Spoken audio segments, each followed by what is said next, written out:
over the last couple weeks, Cats and Anthony Edwards been throwing shots, whether it's at each other or whether it's at the coaching or whether it's at the system. And those two got to get on the same page. Right now, if I'm on the outside looking in, my first thing comes to my mind is that they don't really fool with each other outside the lines because they don't address problems internally. When I watch the Minnesota Timberwolves, I have no idea what's going to happen. Either they're going to look great or they're going to look miserable. And while that sounds like an oversimplification, it speaks more to how inconsistent that this team really is. Check it out. Last time I made a Timberwolves video, the team was 1-6 in their last 7 games, with their only win coming against the terrible Rockets team. During this stretch, they legitimately looked like one of the worst teams in the league and a team that had issues that went way beyond chemistry. This Anthony Edwards clip where he's just standing there didn't really help anything. Look, guys, it was just all bad. I know, we've seen this clip too many times, I get it. To play the other side of this clip, was this really that bad? We've seen stars space like this before and catch their breath, but instead of putting their hands on their hips, they'll just make things less obvious. I can't tell you guys how many times I've seen a star simply stand idle way beyond the three-point line or barely make it across half court. Look, I love James Harden, but when he didn't have the ball in Houston and Chris Paul or Russell Westbrook had it, it was pretty obvious what was going on. That being said, I'm not really a fan of it. I think that you should always be a threat off the ball, even if you're a star. Big shout out to Steph Curry.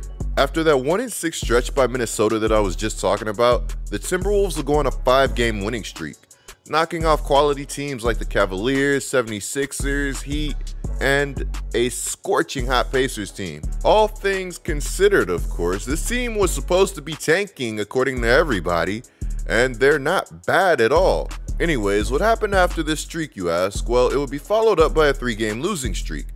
That included 2 games where this team would allow over 135 points. For reference, the Spurs are currently allowing the most points per game this season at 121. Oh yeah, I know Pop is furious about that 121 points per game.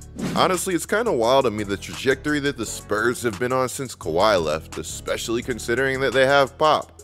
But you know what, that's a topic for another video. The inconsistent play of the Timberwolves and its players early in the season has left fans and players like Rudy Gobert frustrated. November 22nd, Rudy Gobert flat out called out the fans, saying that I just don't appreciate people that come in and boo your team. When you're a fan, you gotta support your team in the tough or the good moments. I didn't really like this statement from Rudy because there's no shot that this is going to stop anybody from booing. In the world that we live in, this is probably just going to make people boo more. The better you play, the less boos that there will be. The effort, of course, as I've said in my past videos, has also frustrated the coaches. After an L to the Wizards November 28th, Chris Finch said that, "I just told our guys 5 days ago we played our best basketball of the season, and we feel like we're a million miles away from that. But the reality is I don't think that we are. We've just got to get our turnovers under control and our fouling." To make matters even worse, against Washington, Cat would have a major injury scare. When I saw this, I thought that he was done for the season. I've torn my Achilles before, and I don't know, it's just something about his movement here that made me think the worst. Oh, and by the way guys, tearing your Achilles is not fun. I tore mine over a year ago, and I still don't think that I'll ever be the same. As a matter of fact, anybody that has torn their Achilles, comment down below. I want to know how your rehab went.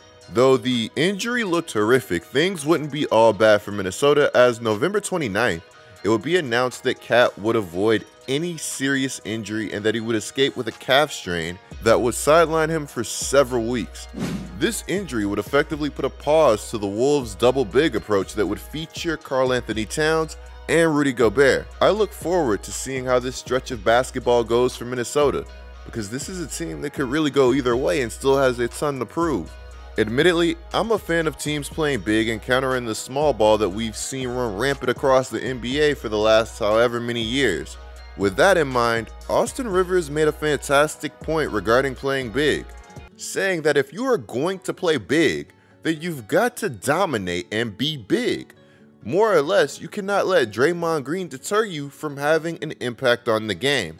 To be short, if you're going to play big, then you have to be able to play big and go up and get a finish right here over Stephen Curry of all people. Had a similar win against Karl Anthony Towns in Golden State.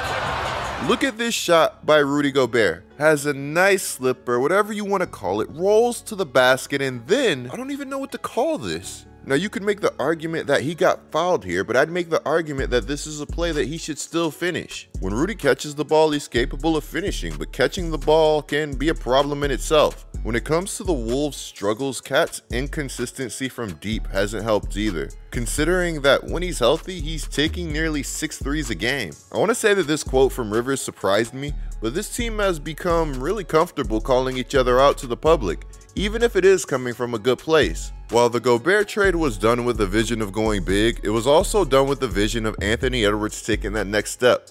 I understand that the fit may not be perfect, but if AE plays at a high level on both sides of the ball like he did against Memphis, then this trade looks so much better. Against Memphis, Anthony Edwards looked dominant both on and off ball defensively, even getting help side blocks against Ja Morant. Ant has talked multiple times about how he wants to lock in on that side of the ball and elevate his defense to another level. Well, against Memphis, he did just that, recording 5 steals and 3 blocks. Do you guys understand how hard it is to block a Ja Morant shot in the NBA? Ant was doing things like this all night and turning defense into offense, as he would finish with 29 points, going 10 of 18 from the field. As great as I think that Cat is, it's clear that Ant has to be the true leader and tone setter for this team, as this roster is going to go as far as he's going to take them. If your best player is playing hard, then there's a good chance that the rest of the roster will feed off of that energy. What I love for the Wolves is that Ant's energy and passion displayed against Memphis may be a sign of things to come. According to head coach Chris Finch, Ant's voice in the locker room is growing and growing. Ant has the potential, he has the talent, he has the athleticism. All he has to do is put everything together.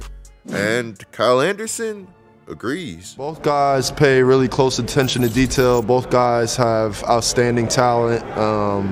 It's very similar, you know, those guys, you could tell they both work really hard. They want to be great. Their care factor is super high. So, you know, I see a lot of similarities in Ant coming into his 3rd year, like I did Ja, and, you know, Ja made that huge leap. He was an NBA All-Star starter his 3rd year, so I see that in Ant's upcoming season. Comparing Ant's 3rd year to the 3rd year of Ja Morant. What I've learned from watching the Timberwolves this season and seeing all of their inconsistencies is that they have what it takes to be really good, and the Western Conference is wide open. But at the end of the day, it comes down to how good this team wants to be collectively. For Minnesota, talent isn't in question. Gobert, D'Lo, Cat, Ant, Slow-Mo, look, the list goes on. This team gave up great depth in the Gobert trade, and what's wild is that they're still deep. Off the bench, this team has a guy in Jalen Noel who's capable of scoring 20 points on any given night, which, by the way, Ant actually considers this guy a better scorer than himself. Now, I'm going to remind you guys that Ant does not lack confidence, and he tells things how they are for the most part. Now, with that being said, I really don't know about that one. But yeah, Noel is a beast, big time potential there. Then don't get me started on rookie Wendell Moore and his defense on Ja in his first start, or the impact that Naz Reid is capable of having if he isn't getting buried on the depth chart because Finch loves staggering Cat and Gobert. While injuries suck, they always provide opportunity. With Cat out for a minute and this team playing inspired at least for the moment, I'm going to need Jaden McDaniels to continue to show everybody why he wasn't included in the trade for Gobert. I want to see this man hooping and dominating like we saw in those off-season leagues, or at least upping that rebound rate, because we all know that this Minnesota Timberwolves team could definitely use help on that end. Guys, in the comments below, I want to know your honest opinion of the Rudy Gobert trade. Also, if this team goes on a run without Cat, do you potentially consider trading him? I've seen a few Wolves fans bring up this possibility, and I'm interested in knowing your thoughts on that. clicking the video on the screen right now is a great way to support my channel. I'm GetLikeCoop bringing you guys the scoop. Until our next upload,